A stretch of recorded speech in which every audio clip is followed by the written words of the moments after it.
I made $15,000 last month with organic dropshipping, and I want to show you exactly how I did it in this video. Most people think you need a ton of money to get started, but this was done with around $100 to test the product and about 1 to 2 hours a day of work. This goes to show that once you learn the skill, you can even start organic dropshipping part-time and start printing quickly. In case you're new to my channel, my name is Manes and I've been organic dropshipping for a few years now and made this channel specifically to teach you how you can get started too. If you're one of those people who wants to get started, then watch this video till the end and take notes. So to get started, you obviously need to do some product research. For me, where I found my product was using the normal burner method on IG, and I started scrolling through until I found this product. Now I have a specific criteria that's been changed recently when it comes to finding a viral product to go with. And so I'm going to share with you guys exactly what I was looking for, which made me pick this product in the first place. For starters, when I was doing the research, there was barely any competitors that were actually running the product. It had a really good viral factor. It was super easy to film, and it already had proven concepts that I could go right away and start testing with. A new thing that I've added into my criteria is checking if the product is also Facebook friendly. Facebook friendly is important because every platform has a different type of audience on it. Facebook specifically is more so of an older demographic in comparison to Instagram and TikTok. After vetting this product through my product research sheet, I just ordered the product and decided to test it. For context, this was 2 different products that I ordered and got these results with on this one store. One product I ordered it on Amazon and got it the next day with Amazon Prime shipping. The second one you couldn't find on Amazon, so I had to reach out to my supplier to send out a sample for me so I can get started with testing the product. Because of that, one came in the next day, but the other one took about 2 weeks to get to me. While the product was on the way, I had 3 things to do, which I do for every single product that I decide to test. The first was building a product plan. I'm going to show you on the side right here what that actually looks like, but basically it's just a quick sheet that I use as a blueprint to help put all of my ideas and thoughts about how I want to go ahead and run the product. So I think about different angles and I note that down. I think about different competitors and I note that down, their best videos, any props that I might need, so on and so forth. And this plan goes as deep as giving me different brand names I can test for when I create my social media page, which brings me to the next thing I do, which is actually creating and optimizing my pages. With the brand names that I came up with in my product plan, I go and I check to see if this name is available on Instagram, is it available on Facebook, on TikTok, on YouTube, all the platforms I'm going to post on. But on top of that, can I also use this same name and get a domain for this as well? I mainly start with the actual social media pages and just check with that. I check the domain to just see if it's available, but I don't usually buy it right away. I wait a bit later to actually buy that once I have to build the store. These are tools I use and come back to whenever I'm testing any product. If you also want access to these, then join my Discord and you can get it for free. The link will be in the description below. Once the products came in, the strategy was simple. Post 3 videos a day, split test any winning variants, and only build your store after you've had a video hit 50,000 views. And because of the criteria that I mentioned to you guys earlier, one of them being that the product was super easy to film, I only ended up working about 1 to 2 hours a day. All I had to do was record clips. That took me about 10 to 15 minutes for both products. Then I used the clips to make the videos that I was going to post for the day on each page. It was like another 10 to 15 minutes to put the videos together. Once the videos were ready, I saved them as drafts on my pages, but I have a timer at 3 different times in the day for which I need to post as soon as it hits that timer. So whenever it went off, I knew I had another post that I gotta get out. And posting only took about 10 minutes-ish a day, maybe 15 at most, so that I have the right caption and everything like that across all my pages, and then just having to wait for the post to actually be posted on each platform. Honestly, it didn't take me too long to go viral, especially because, again, one of my criteria is that the product itself already has some sort of viral factor. Once I did go viral, I did 2 things right away. I built the website, so the domain that I was doing the research on before, while I was creating my pages, I went ahead and bought that right then and there because I already knew the domain I wanted to use now. And then obviously building the rest of the website, you just want to make sure your product page looks super clean. I set up some bundles on my store and I set up testimonials and reviews on it as well. It honestly took me a bit over an hour to create this store, but that's just because it's been a while since I've honestly created a store myself. And for the bundles, what I did was I made sure to pre-select the option of getting 2 so that anyone who buys a product from me right away, if they were to just go and impulse buy my product, they're buying 2 of them. And for the most part, it's a product that you would want 2 of them anyways. You wouldn't just want the one. But obviously, if they did not want to buy 2, they could always change that and pick the amount that they would actually need. The second thing I did was that I set up DM automations. Trust me, at first, it's not fun having to do all this work manually when you have people consistently messaging you that they need it, they want it, where can they get the link, all these different things. So I set up a DM automation to help with that. And although there are a bunch of them out there, I used ManyChat for this so that people can comment a specific keyword, and then when they comment that, I would be able to automatically send them a DM that also has the link towards my product page where they could buy the product. Now this is just from my experience, but making that switch made them perform way better. Whenever I was getting sales from Facebook, it was really good, super easy as well, because right away people can get that link instead of having to go check their DMs. And from my experience, I feel like people don't check their private messages that much on Facebook in comparison to Instagram. Just a quick note before we continue, I would not suggest setting up DM automations if you're not already going viral. There's no point doing this work in the beginning when you have no virality, you have no video that's gone crazy, you have no proof of concept that's worked on your page. Only focus on actually going viral, and after that, having the DM automation is just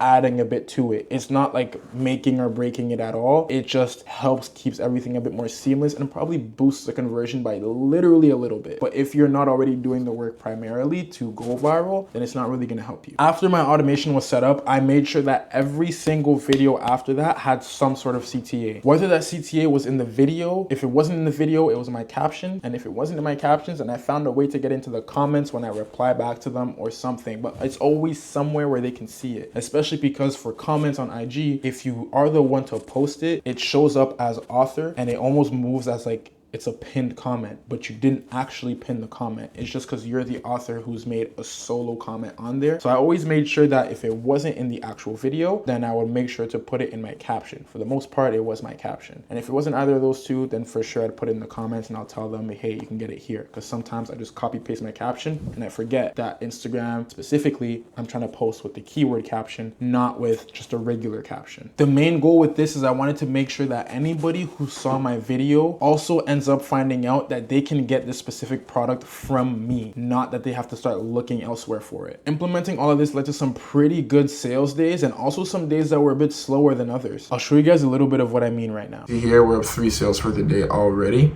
This is hard to do with just one hand, but as you can see, like I can scroll. But yeah, we're at 743 for the day right now. Yesterday we finished off strong. It was almost a 3K day, 2.7. Definitely a few things that I learned as I was testing this product and how I was going with this entire store and approach in the first place. There's 3 main things that I really want to touch on and go a bit deeper on, because I think these are the ones that actually changed the game a lot for me. The first one being that you have to be quick to test and find the video that goes viral. Like really finding that one video that goes viral for you and your page. The idea that just because it went viral for your competitor means that it'll go viral for you is true to a certain extent. I started off copying my competitors in the beginning, which I recommend everybody do in the first place. But then at some point, I found that what was working for me and what was going viral on my page wasn't what was going viral on their page. It was just like a different derivative, a different variant of what he was doing that was actually working for me. And that's what I had to double down on. That's what I found that was viral for me. So I didn't stick with fully copying the competitor after that. I sticked with them until I got viral and found my proof of concept, my winning variant, and then started spamming that as much as I could. The point with this is that copying your competitors in the beginning is useful. It is what you should do. However, you should also be willing to test new angles, test new winning concepts, test new text hooks to see what's actually working for you and your page specifically. That's how you'll be out competing your competitors. And this also ties into my second point a little bit, but being quick on doubling down on what works and trashing what isn't. You need to be detached entirely from the process in terms of the results that it gives you, any expectations, anything like that, and really just focus on doing the work and seeing things for what it is. Even if it's not an angle that you thought was gonna win or that you had high hopes for, you still have to test it to see what matters, because at the end of the day, your opinion isn't what matters, it's what the market thinks. So if you think that the video idea might not be the greatest, but you still test it and then the market actually liked it, why would you not double down on that? Something that helped me as well with this is using the comments to get more video ideas, but also figure out what they liked about the video, about the product, and try to recreate it into my video next time. The comments usually is a really good place to find either text hooks or good video ideas you can implement implement as well and spin off in your own way while using proven concepts that already exist. The next thing that worked for me is studying my analytics. So this helped me figure out how old my viewers were, where they're coming from, how many link taps did my page get specifically. You could even see how many link taps a specific video got as well, because sometimes you could check that a video that went more viral than another did not have as many people that actually clicked compared to the video that had a whole lot more views but had less bio link taps. Studying my analytics helped with that a lot because it helped me not get complacent too. Like, you can get a 1 million view video and it's 70% India or some other third world country that isn't going to buy your product. So being able to look at it that way as well and try to test things that made it so that I can use that same video that I know has already performed very well towards the wrong audience and change something about that so that I can try to get it towards the right one. Whether that's, okay, maybe the sound I use is overplayed, oversaturated, like a bunch of Indians and Philippines and every other third world country is going to watch that because that's what they're used to. Let me switch to a song or to a different audio that's a bit more relatable to the audience I want to actually reach out to. The last point that I want to mention, which honestly is probably the best one out of this, is that I was focused on creating content with a very high shareability. I wanted people to be able to watch my content and want to share it to somebody else. Even if they didn't want to be the person to actually buy said product, or they don't think that they're the person to buy said product, it's a type of content that you can share with a friend and they can also relate to it. So really aiming for high shareability and high relatability helped me a lot, because I even started thinking about, okay, what if I'm creating this video and it's a gift for a girl, but then the guy watches the video, so he wants to share it to the girl. Or maybe the girl watches the video, but she shares it to the boyfriend so the boyfriend can buy the product for her. So again, it's mainly just aiming to have videos that you create being super shareable, super relatable, so that people can interact with your video some more. And although these are good results, and I still do expect more for myself, and although I'm grateful for the results, and these are still good results, I know I could do better and I want to do better. And there's a few things that I've noticed that I was lacking on that definitely would have helped in terms of how I operated my business if I implemented some of these things earlier. For example, I wasn't doing enough content research. Once I found what was working for me, I was spamming that, don't get me wrong. But at the same time, at a certain point that was slowly starting to die down and I wasn't doing enough content research to have a new variant or a new winning text hook or anything like that that would also make me go viral again. So I definitely recommend doing more content research in general. Look at what's happening in your niche, or look at your competitors and what they're doing. Can you implement that on your page and test that too? Essentially just doing research on other viral creatives that you could use for your page so that you could also make it pump again and again and again. The second thing I would mention is using a bit more AI with my process. Now, when it comes to recording, I recorded everything by hand. I didn't use AI in my content specifically, but using AI for low leverage tasks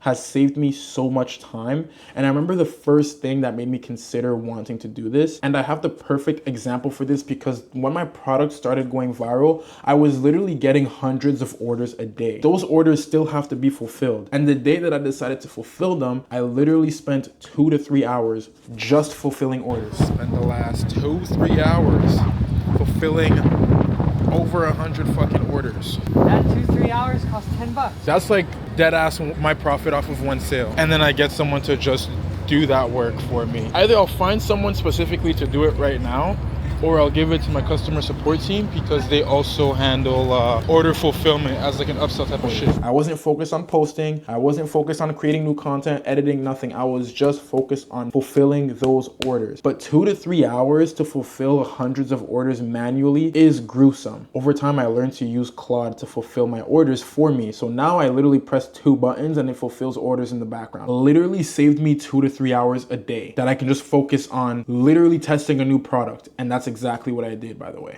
The last thing I would do a bit better, it's more of a mindset shift than an actual action that needs to be done. Not getting complacent when you get those big sales day, because realistically, the mindset change that I had is that you just need to be faster at finding a new winning product to test. Once you have a video go viral and you have a store start really printing and getting you some sales, your goal should still be to rinse that for as long as possible, yes. But your next goal should also be, how fast can I get another product to win at this rate, at this level as well? Business is volatile anyways. It goes up and down and up and down. If your idea is also, how can I find a new product to test as fast as possible to get to these results as well, then you'll forever try to stay at a certain wavelength and a certain consistency, and you just keep the pipeline consistently going as well. So again, this wasn't to replace my current winner that I wanted to find a new product to test. It's, all right, I have one winner that's currently making me $15,000 a month right now. How fast can I find another winner and get it up and running to get a second store at the same level, and just like that, double my income? And heck, it's probably not even gonna be doubling your income. It could even do more than that, right?